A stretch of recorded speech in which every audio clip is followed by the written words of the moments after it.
Good evening friends, welcome back to my YouTube channel Himachal GK from Pong battleland. दोस्तों, इस video में हम India GK के प्रश्न डिस्कस करेंगे। बट वीडियो शुरू करने से पहले मेरे चैनल को सब्सक्राइब और बेल आइकन का बटन है उसे प्रेस करना ना भूलें। और इंडिया जीके की प्रीवियस वीडियो देखने के लिए आप प्लेलिस्ट का लिंक जो है वो डिस्क्रिप्शन बॉक्स से फॉलो कर सकते हैं। तो चलिए शुरू करते हैं। पहला प्रश्न हमारे पास 146। द ऑथर ऑफ अर्थशास्त्राबाज है कंटेम्प्रेरी ऑफ अर्थशास्त्र के रचयिता इनके समकालीन थे। तो दोस्तों वो चंद्रगुप्त मौर्य के थे। तो 146 का ए जो है वो राइट ऑप्शन है। दोस्तों अर्थशास्त्र जो है वो चाणक्य ने लिखी थी, ठीक है, जो कि चंद्रगुप्त मौर्य के प्रधानमंत्री थे। ठीक है, चाणक्य के जो है विष्णुगुप्त और कौटिल्य के नाम से भी जाना जाता था। इसने जो है चंद्रगुप्त मौर्य की मदद की थी गणानंद को हराने में और मगध पर मौर्य वंश की नींव रखने में। ठीक है, तो दोस्तों अर्थशास्त्र पुस्तक जो है वो राजनीति से जुड़ी हुई पुस्तक है। ठीक है, नेक्स्ट क्वेश्चन है 147। Harshvardhan was defeated by, Harshvardhan को हराया था। तो दोस्तों यह हराया था पुलकेशिन सेकंड ने। तो 147 का बी जो है वो राइट ऑप्शन है। ठीक है, दोस्तों हर्षवर्धन जो था वो पुष्यभूति वंश का शासक था, जिसकी स्थापना जो है वो पुष्यभूति ने की थी। हर्षवर्धन जो है वो 606 ईस्वी में 16 वर्ष की अवस्था में थानेश्वर की गद्दी पर बैठा। हर्ष को शीलादित्य के नाम से भी जाना जाता था। इसने परम भट्टारक नरेश की उपाधि धारण की थी। हर्ष और पुलकेशिन सेकंड के बीच नर्मदा नदी के तट पर युद्ध हुआ, जिसमें हर्ष की पराजय हुई थी। चीनी यात्री हेनसांग हर्षवर्धन के शासनकाल में भारत आया था। हर्ष ने 641 ईस्वी में अपने दूत चीन भेजे तथा 643 एवं 645 ईस्वी में 2 चीनी दूत उसके दरबार में आए। हर्ष ने कश्मीर के शासक से बुद्ध के दंत अवशेष बलपूर्वक प्राप्त किए। हर्ष के पूर्वज भगवान शिव और सूर्य के अनन्य उपासक थे। हर्ष के समय प्रयाग में प्रति 5वें वर्ष एक समारोह आयोजित किया जाता था, जिसे कि महामोक्ष परिषद कहा जाता था। इसके छठे समारोह में हेनसांग ने जो है भाग लिया था। दोस्तों हर्षवर्धन के दरबार में बाणभट्ट नाम से दरबारी कवि थे। उन्होंने हर्षचरित एवं कादम्बरी की रचना की। ठीक है दोस्तों, बाणभट्ट के जो गुरु थे वो थे भुरचू थे। ठीक है, और दोस्तों हर्ष ने प्रियदर्शिका, रत्नावली तथा नागानंद नामक 3 संस्कृत नाटक ग्रंथों की रचना की थी, जो कि कहा जाता है कि धाबक नामक कवि ने हर्ष से पुरस्कार लेकर उनके उसके नाम से जो है ये तीनों नाटक लिखे थे। तो दोस्तों ये कुछ बहुत सारे फैक्ट्स हैं जो कि हर्षवर्धन से रिलेटेड पूछे जाते हैं एग्जाम में, तो ये भी आपने याद रखने हैं। नेक्स्ट प्रश्न है 148। Who was the last ruler of Lodhi density, Lodhi वंश का अंतिम शासक कौन था? तो दोस्तों वो था इब्राहिम लोधी। ठीक है, तो 148 का बी जो है वो राइट ऑप्शन है। ठीक है, दोस्तों इब्राहिम लोधी जो है वो 1517 ईस्वी में जो है इब्राहिम शाह की उपाधि से सिंहासन पर बैठा था। 21 अप्रैल 1526 ईस्वी को पानीपत के प्रथम युद्ध में इब्राहिम लोदी और बाबर का जो हुआ था प्रथम पानीपत युद्ध, तो उसमें जो इसकी पराजय हुई थी और ये इसी युद्ध में जो ये मारा गया था। ठीक है दोस्तों, लोधी वंश के बारे में एक डिटेल से जानते हैं। तो दोस्तों लोधी वंश की स्थापना जो है वो बहलोल लोधी ने की थी। वह 19 अप्रैल 1451 को बहलोल शाह गाजी की उपाधि से दिल्ली के शासन पर बैठा था।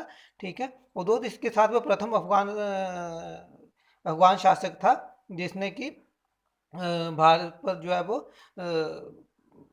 बाहर पर जो है शासन किया। ठीक है, तो इसके अलावा दोस्तों बहलोदी का पुत्र जो था वो निजाम खां था, जो 17 जुलाई 1499 को सुल्तान सिकंदर शाह उपाधि से दिल्ली के सिंहासन पर बैठा। 1504 ईस्वी में सिकंदर लोदी ने आगरा शहर की स्थापना की थी। ठीक है, दोस्तों इसके अलावा सिकंदर लोदी ने गजे सिकंदरी का प्रचलन किया था, जो कि प्रमाणिक पैमाना मापन के प्रमाणिक पैमाना था। ठीक है, इसके अलावा गुलरुखी शीर्षक से फारसी कविताएं लिखने वाला सुल्तान सिकंदर लोदी था, लोदी वंश का। ठीक है, सिकंदर लोदी ने आगरा को अपनी नई राजधानी बनाया। इसके आदेश पर संस्कृत के एक आयुर्वेद ग्रंथ फारसी में फरहंगे सिकंदरी नाम से अनुवाद किया गया। दोस्तों सिकंदर लोदी ने नगरकोट यानी कांगड़ा के हमारे ज्वालामुखी मंदिर की मूर्ति को तोड़कर उसके टुकड़ों को कसाईयों को मांस तोड़ने के लिए दिया था। इसने मुसलमानों को ताजिया निकालने एवं मुसलमान स्त्रियों को पीरों तथा संतों के मजार पर जाने पर प्रतिबंध भी लगाया था। गले की बीमारी के कारण सिकंदर लोदी की 21 नवंबर 1517 को जो मृत्यु हुई थी। ठीक है, तो दोस्तों ये 3 शासक हैं लोदी वंश के, बहलोल लोदी, सिकंदर लोदी और इब्राहिम लोदी। तो इनके बारे में तो याद रखना है। नेक्स्ट क्वेश्चन है prince Salim was the name of which emperor, राजकुमार सलीम किस सुल्तान का नाम था? तो दोस्तों वो जहांगीर का नाम था। तो 149 का डी जो है वो राइट ऑप्शन है। ठीक है दोस्तों, जहांगीर के बारे में डिटेल से जानते हैं। दोस्तों अकबर का उत्तराधिकारी सलीम हुआ, जो 21 अक्टूबर 1605 ईस्वी को नूरुद्दीन मोहम्मद जहांगीर बादशाही गाजी की उपाधि धारण कर गद्दी पर बैठा। जहांगीर का जन्म जो है वो 30 अगस्त 1569 में हुआ था। अकबर ने अपने पुत्र का नाम सलीम सूफी संत शेख सलीम चिश्ती के नाम पर रखा। जहां दोस्तों जहांगीर को जो है न्याय की जंजीर के लिए याद किया जाता है। यह जंजीर सोने की बनी थी, जो आगरा के किले के शाहबुर्ज एवं यमुना तट पर स्थित थी और स्थित खंबे से लगवाई हुई थी। दोस्तों जहांगीर द्वारा शुरू की गई तुजुके जहांगीरी नामक आत्मकथा को पूरा करने का श्रेय जो मोतीबिंद खां को है। यानी कि जहांगीर की जो आत्मकथा जो पुस्तक है उसका नाम है तुजुके जहांगीरी। ठीक है दोस्तों, इसके अलावा जहांगीर के सबसे बड़े पुत्र जो थे वो खुसरो थे। उन्होंने 1600 ईस्वी में अपने पिता के विरुद्ध विद्रोह कर दिया। खुसरो और जहांगीर की सेना के बीच युद्ध जलंधर के निकट भेरावल नामक मैदान पर हुआ। खुसरो को पकड़कर कैद में डाल दिया गया था। दोस्तों जहांगीर के पुत्र खुसरो की सहायता के लिए जहांगीर ने सिखों के 5वें गुरु अर्जुन देव को फांसी दिलवा दी थी। खुसरो गुरु जी से गोविंदवाला में मिला था। ठीक है दोस्तों, इसके अलावा जहाँ 28 अक्टूबर 1627 को भीमबार नामक स्थान पर जहांगीर की मृत्यु हुई। उसे शहादरा लाहौर में रावी नदी के किनारे दफनाया गया था। दोस्तों मुगल चित्रकला जो है वो जहांगीर के शासनकाल में अपने जो है सर्वोच्च स्थान पर पहुंची थी। ठीक है, इसके अलावा दोस्तों जहांगीर कहता था कि अगर अपने कथा में उसने लिखा है कि कोई भी चित्र चाहे वह किसी मृतक व्यक्ति या जीवित व्यक्ति द्वारा बनाया गया हो, मैं देखते ही तुरंत बता सकता हूँ कि वह किस चित्रकार की कृति है। यदि किसी चेहरे पर आंख किसी एक चित्रकार ने भौं किसी और ने बनाई हो तो भी यह जान लेता हूँ कि आंख किसने और भौं किसने बनाई। तो ये प्रश्न भी जो कई बार पूछा गया एग्जाम में, तो ये भी याद रखना है। और जहांगीर के समय काल को जो है चित्रकला का स्वर्ण काल कहा गया है। और दोस्तों जहांगीर के शासनकाल में कैप्टन हॉकिंस जो कि प्रथम अंग्रेज और sir Thomas Roe, William Finch एवं एडवर्ड टेरी जैसे जो यूरोपीय यात्री आए थे। नेक्स्ट प्रश्न है 150, who from the following leader was not assassinated, इनमें से किस नेता की हत्या नहीं हुई थी? तो दोस्तों वो थे मोहम्मद अली जिन्ना। ठीक है, इनकी जो है हत्या नहीं हुई थी। महात्मा गांधी को जो है नाथुराम गोडसे ने 1948 में जो गोली मारी थी। लियाकत अली खान जो थे वो पाकिस्तान के प्रधानमंत्री थे, तो उनको भी जो है गोली मारी गई थी। और लॉर्ड लुइस माउंटबेटन ये वो हैं जो कि लास्ट अंग्रेज वायसराय थे भारत के, तो इनको भी जो है इनको भी जो है गोली मारकर इनकी जो हत्या की गई थी 1979 के आसपास। ठीक है, ये अपनी फैमिली के साथ कहीं गए थे घूमने उस टाइम पे। नेक्स्ट क्वेश्चन है 151, which writ is issued when the court finds that a particular office holder is not doing legal duty and there is infringing on the right of an individual। अगर न्यायालय ये पाता है कि कोई पदासीन व्यक्ति विधि सम्मत कार्य नहीं कर रहा है और लोगों के अधिकारों में हस्तक्षेप कर रहा है, तो कौन सी याचिका आदेश जारी कर सकता है? तो दोस्तों वो है मैंडमस परमा आदेश। तो 151 का बी जो है वो राइट ऑप्शन है। दोस्तों ये तब जारी की जाती है जब कोई अधिकारी जो अपने कार्य का पूर्ण रूप से जो है